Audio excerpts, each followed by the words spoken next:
Bonjour, on rêve tous de réussir. On travaille, on prie, on fait des sacrifices pour avancer dans la vie. On se dit que quand on sortira de la pauvreté, quand on construira notre maison, quand on se mariera, quand on aura une promotion ou un projet qui marche, tout ira mieux. Mais ce que beaucoup n'osent pas dire, c'est que le succès n'attire pas seulement des félicitations, il attire aussi des regards lourds, des jalousies cachées, et parfois même des attaques occultes. Il y a dans le monde spirituel une réalité qu'on ne peut pas ignorer, chaque fois qu'une lumière brille, les ombres se dressent autour, le succès, c'est comme allumer une lampe dans la nuit. La lampe n'attire pas seulement les gens qui ont besoin de lumière. Elle attire aussi les moustiques, les chauves-souris, tout ce qui aime l'ombre et veut s'en nourrir. Quand tu réussis, tu deviens un repère. Ton énergie change, ton aura rayonne, tu vibres plus haut, et cela se voit même par ceux qui n'ont pas ton langage. Les voisins, les collègues, les membres de la famille sentent ton changement, même s'ils ne savent pas l'expliquer. Et là, deux forces se manifestent, ceux qui t'aiment sincèrement et qui se réjouissent pour toi, et ceux qui laissent la jalousie se transformer en poison. Il faut comprendre que la jalousie, ce n'est pas seulement un sentiment. C'est une énergie. Quand quelqu'un te regarde avec envie, avec rancune, avec cette phrase dans le cœur « Pourquoi lui et pas moi ?», il envoie une flèche invisible. Et si cette personne a des connaissances dans l'occultisme, elle peut transformer cette jalousie en véritable attaque.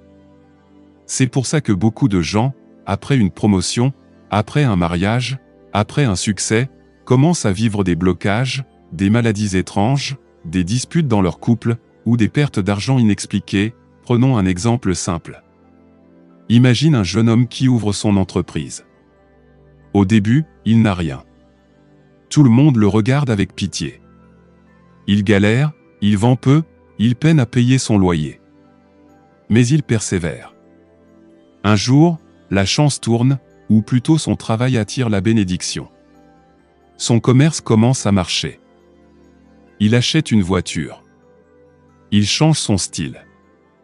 Il poste une photo en ligne avec un sourire vrai. Tout de suite, certains disent « Félicitations mon frère ».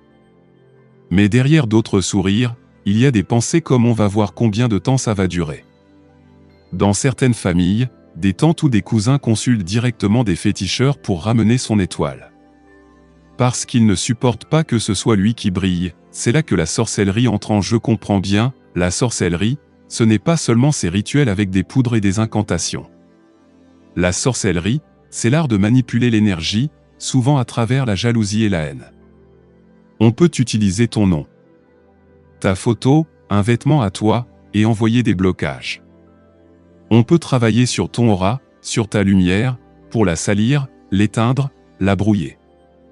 On peut créer autour de toi une atmosphère où rien n'avance, où chaque pas est ralenti. Et toi, sans comprendre, tu crois que c'est la malchance, que Dieu t'a oublié. Mais en réalité, c'est la somme des pensées négatives et des travaux occultes envoyés par ceux qui ne supportent pas ton ascension. C'est pour ça que nos ancêtres, chaque fois qu'un enfant réussissait, faisaient toujours des rites de protection. Quand quelqu'un revenait avec un diplôme, quand il construisait une maison, quand il se mariait, il y avait toujours des offrandes, des bénédictions, des prières. Pas parce qu'ils étaient naïfs, mais parce qu'ils savaient que chaque nouvelle marche attire des combats. Le monde invisible ne dort pas, et toi, si tu réussis aujourd'hui, tu dois te protéger. Tu ne peux pas vivre en naïf en pensant que tout le monde est content de toi. Même dans ton cercle proche, il y a toujours un regard qui se transforme en poison. Alors il faut être conscient. Déjà, reconnais les signes. Quand tu commences à avoir des insomnies sans raison, quand ton couple se détériore juste après une promotion, quand ton argent s'évapore sans explication, quand des maladies étranges apparaissent après un succès, pose-toi des questions. Ce ne sont pas toujours des hasards. Ton aura est peut-être attaquée, le succès attire les ombres parce que ton énergie grandit. Quand tu brilles, tu deviens une cible. Et il faut dire la vérité, certains succès se paient cher, non pas à cause de Dieu, mais parce que des gens utilisent la sorcellerie pour te ralentir, pour te détruire, ou pour récupérer ton étoile. Oui, ton étoile. Parce que chacun de nous a une lumière unique, Et cette lumière peut être volée, détournée, affaiblie. Tu vois des gens qui étaient pleins d'énergie, puis d'un coup ils deviennent l'ombre d'eux-mêmes. Leur regard s'éteint, leur voix tremble, leur aura se ferme. Ce n'est pas toujours naturel. Alors comment faire?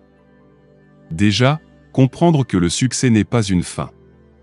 C'est une étape, et chaque étape demande une nouvelle protection. Quand tu es pauvre, personne ne t'attaque, parce que tu n'as rien à voler. Mais dès que tu réussis, tu entres dans un nouveau combat. Et si tu n'es pas conscient, tu perds. La première protection, c'est la conscience. Savoir que la jalousie existe, que la sorcellerie existe, que les flèches invisibles existent. Ensuite, la purification. Tu ne peux pas garder ton aura propre si tu te mélanges à tout, si tu ne fais jamais de nettoyage énergétique. Prends le temps de te purifier avec de l'eau, avec du sel, avec des prières, avec des marches en nature. Ce ne sont pas des choses compliquées.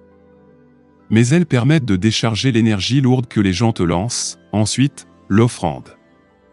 Pas forcément donner de l'argent dans une église. Non. L'offrande, c'est poser un acte qui ouvre la voie. Partager avec les pauvres, nourrir quelqu'un dans le besoin, planter un arbre, prier pour tes ancêtres et les honorer. Ces gestes créent une barrière invisible.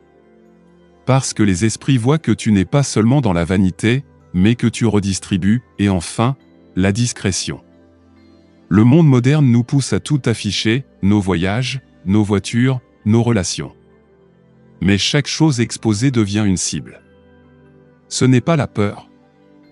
C'est la sagesse. Tout ne doit pas être montré. Certains succès doivent être vécus en silence, protégés, consolidés avant d'être partagés. Parce qu'avant que ton toit soit solide, ne montre pas tes briques à tout le monde. Je vais te dire une chose que beaucoup ne disent pas. Tu peux réussir sans sorcellerie, tu peux grandir sans pacte occulte. Mais pour garder ton succès, tu dois travailler ton aura autant que ton compte en banque. Si tu négliges l'invisible, le visible finira par s'écrouler. Regarde autour de toi, combien d'artistes, de chefs, de grands hommes ont chuté brutalement après avoir brillé. Ce n'est pas seulement à cause de la gestion, c'est aussi parce que spirituellement, ils n'étaient pas protégés. Alors prends cette vérité aujourd'hui. Si tu es en train de réussir, ne dors pas, purifie-toi, protège-toi, marche en conscience. Parce que les ombres du succès sont réelles. Mais elles ne peuvent rien contre quelqu'un qui garde sa lumière vive, qui honore ses ancêtres, qui sait fermer les portes aux jaloux. Abonne-toi pour continuer à recevoir ces révélations. Et dans la description, tu trouveras des ouvrages pour apprendre à te purifier, à te protéger, à briser les chaînes de la jalousie et de la sorcellerie.